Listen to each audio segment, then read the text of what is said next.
video. Our main review is a major exclusive, the first full review of the crazy Earthworm Jim on the Mega Drive. We've also got this, the latest and greatest arcade fight game, Primal Rage.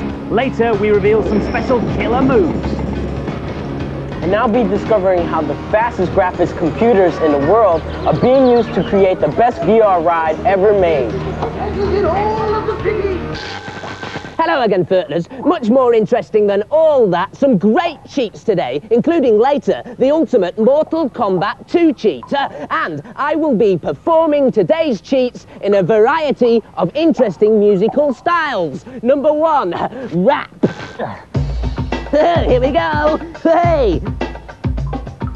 This is a cheat for Crisscross. Make my video on the Mega CD Boss. It lets you see a hidden video about how the game was made by the duo. Grab your controllers, Furtlers. Hey, here we go.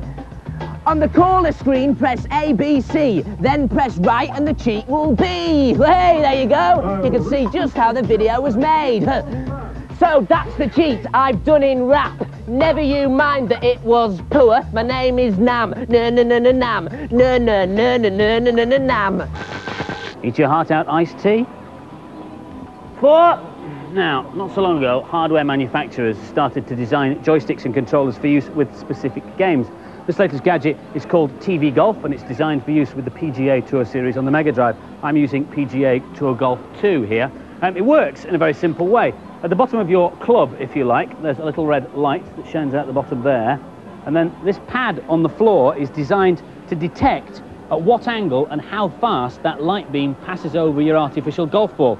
It passes that information to the Mega Drive, and so your shot is transferred to the game.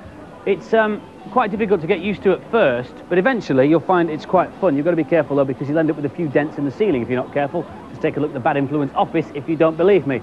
I thought it was a bit of a gimmick at first, but once I started to try it, I really like it. This is great fun. I'm playing the long-awaited Doom 2 with the funkily named Cyberman, a vibrating mouse.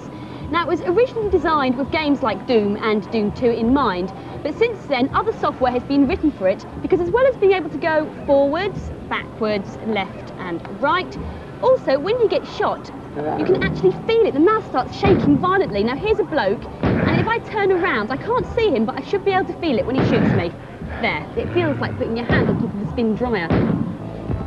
This is the latest gadget from America for playing baseball games. I'm using Super Baseball 2020. Inside the bat is a switch that detects when you've swung the bats, and so tells the Mega Drive to make your swing in the game. I don't think it's anywhere near as good as TV Golf. The main problem is that you have to swing much earlier using this than you would if you were using your ordinary hand controller if you want to try and get that elusive home run. Ooh, careful, Andy. Our main review this week is one of the major game releases of the year, Earthworm Jim, due out on the Mega Drive and SNES at the end of this month. Yippee! Earthworm Jim is the everyday story of a common earthworm who gets taken over by a cybernetic spacesuit. Suddenly, he is no longer content with just eating soil. He must now save the universe, look for princesses, and generally behave more like a worm stuck inside a cybernetic spacesuit. Well, that's the story, but what's it like to play? Here's Lakesh with the Mega Drive version. This is really special, and it's what a platform game should be. It's original and funny, and you won't want to put it down. These little guys are indestructible. The only way to get past them is by releasing the hamster from its cage and riding on its back. It can then go through the tunnel and eat them up. Some of the puzzles in this game are quite difficult. This is one of the easier ones. The graphics are superb, as is the sound. It's not the kind of music you want to turn off. The aim of this level is to get Pete the puppy safely back home. You've got to save him from the various pitfalls and aliens which come after him and try and kill him. If he dies though, he turns into a massive mutant monster. Here he comes for me now. This is a great idea for a platform game. You can't see any platforms, it's completely in the dark. It's still very funny though, even without the graphics. Just listen to the sound effects. It looks great, and it plays like a dream. There are enough new ideas in here to furnish 10 new games. Now this game will improve your life. I love it. I just laughed all the way through. This is one smart game. It's the best thing I've played on any system for graphics and sound. And so the scores for Earthworm Jim, both the boys and the girls gave it a Wrigley maximum, 5 out of 5. What do all of these things have in common? The latest and hottest Nintendo game system, a teletop computer that lets you run videos on demand, and the dinosaurs in Jurassic Park. Well, they all rely on hardware made by just one company. It's called Silicon Graphics, and this is its headquarters in Mountain View, California, right at the heart of Silicon Valley. Now, you may not have heard of Silicon Graphics yet, but you certainly will next year, because they're designing the hardware for Nintendo's new home console, the Ultra 64. This is a demonstration which gives a taste of just how good the games will look. At the moment, Silicon Graphics computers are used mainly by professionals for what's known as visual computing. You'll find these machines wherever very high-quality images are required. There's a whole range of computers, from desktops to room-sized models. Everything from cars and airplanes to phones and sneakers are designed on them. Weather forecasters use them to visualize complicated weather patterns. They're even used to produce images for movies, and they power the simulators which pilots use to train and practice. I was really lucky to have a go on an F-18 military sim.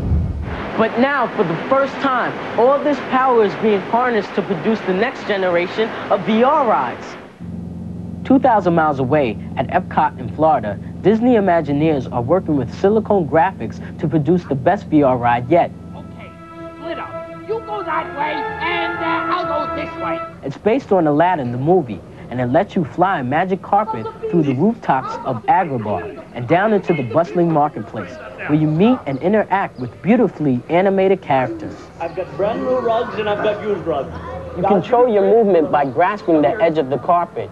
You can dive, bank, and turn as you want.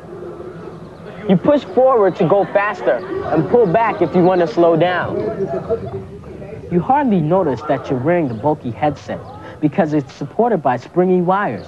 Inside, you get 3D pictures and 3D sound that appears to surround you. The ride isn't finished yet. Eventually, there'll be several different stages to your virtual adventure, including a fly through the Cave of Wonders. The Disney Imagineers are using the public as guinea pigs to test their ideas.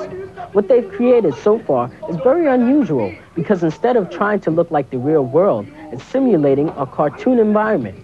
It's not virtual reality, it's virtual art. In many previous simulation and virtual reality experiences, what people tried to do when they were developing this was to recreate the real world. And that's a very difficult thing to do, and the reason it is because everyone is exposed to that on a day-by-day basis. If you look out the window of your car, or you look out the window of your house, or you walk around inside your house, these are things that people do and they're very used to. When we look at what Disney is doing in their ride, what they're doing is they're taking an animated experience, a non-real world experience. And so by taking that, it becomes much more virtual art than virtual reality. The ride is a unique experience for every flyer because in the first few seconds, the computer monitors your head movements and records how you fly. From this information, it works out a profile and changes the experience to fit each individual. So a streetwise kid from New York will find the ride much more violent and exciting with more bad guys to fight. When your granny has a go, she'll find the guards of Agrabah simply wave her on her way on a gentle flight. Don't you have a horn on that thing?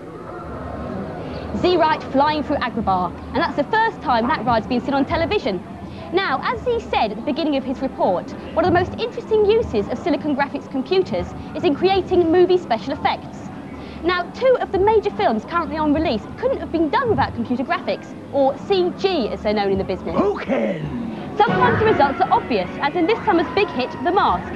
Star Jim Carrey mimed the action, then the CG experts at Industrial Light and Magic painted on the cartoon images. But in a new movie released tomorrow, the CG is designed not to be seen. It's called Forrest Gump, and it tells the story of Forrest Gump's journey through an eventful life. On the way, he meets many famous figures from the 1960s and 70s, and CG was used to seamlessly join the old footage to the shots of actor Tom Hanks, who plays Forrest. In this scene, for example, he meets President Kennedy. The image of Kennedy was taken from some 30-year-old library film, and Tom Hanks was filmed against a blue screen performing the right actions.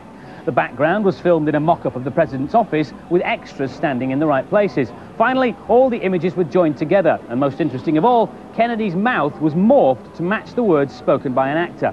A lot of trouble? Well, yes, but much more convincing than staging the scene with lookalikes. And by the way, Forrest Gump is a brilliant movie. Now it's time for this week's news and previews.